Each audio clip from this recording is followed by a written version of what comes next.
Sino mag-aakala na ang mistulang dagat na ito ay dating malawak na palayan? Isang kapatagan na natitirikan ng nasa 50 kabahayan na sakop ng Purok Pag-asa at Purok Sentro ng Barangay Sagrada, Masantol, Pampanga. Dati po yung lugar po namin dito sa Sagrada Pamilya, maganda po talaga kasi wala pong tubig yung mga daanan namin. Tsaka ito pong nakikita niyo po sa likod namin, palayan po yan. Tsaka itong mga ano po to, mga pilapil kasi nga po palayan. Dati-rati ay tuwing high tide o tag-ulan lamang daw sila binabaha. Ngunit nitong nakalipas na 7 taon ay unti-unti nang pinapasok ng tubig ang kanilang mga bahay hanggang sa tuluyan na ngang hindi na humupa ang baha. Dati po ang daming bahay dito kasi alos ayaw po namin dun sa sa tabi ng dike or tabi ng ilog, kaya dito alos kami nagpunta kasi nga maganda yung kumbaga yung lugar dito sa may palayan, presko, tsaka syempre maganda din yung ano ng paligid. Pero nung time nga na ganun na yung sitwasyon, parang bumababa na yung lupa. Yung mga tao dito na dating nakatira dito, lumipat na sa dike. Ang pamilya Roman, tambak umano ng tambak, kaya natabunan na ang mga bintana ng kanilang bahay at itinataas na lamang nila ang kanilang bubong. Ay dati kong bubong. Tapos palaging nalulubog.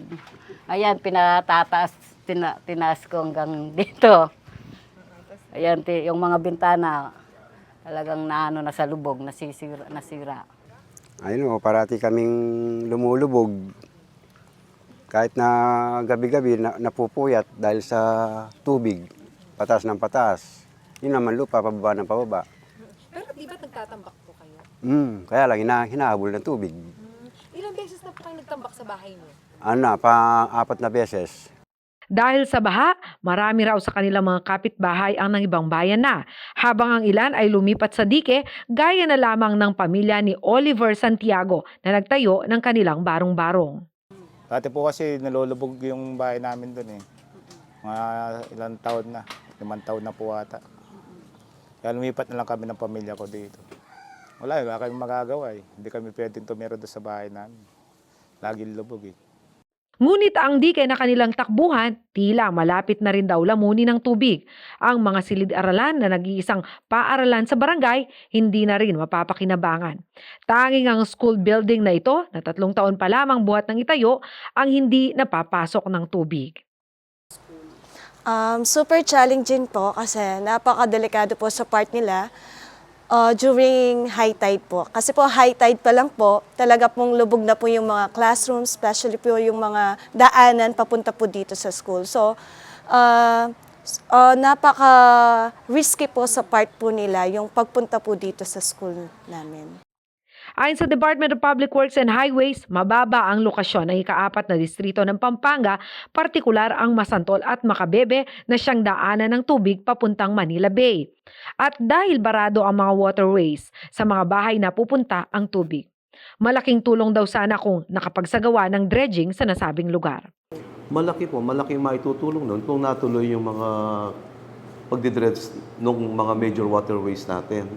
Lalo na hindi ihahaw yun, aalisin yun, hindi lang ilalagay sa tabi, and then pag tag-ulan, bumabalik. Hindi gano'n.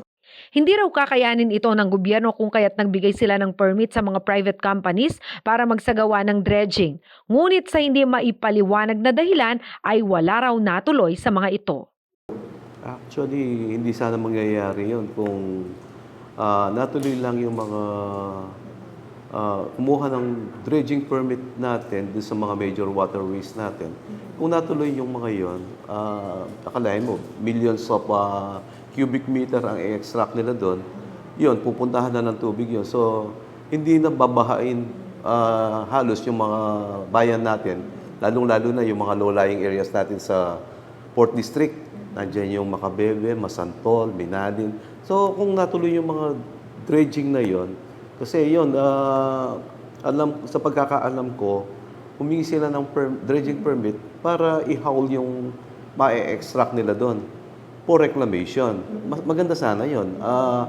Without cost sa government yun. Tila nakikipaghabulan sa tubig ang buhay ngayon ng ilang residente sa barangay sa Sagrada.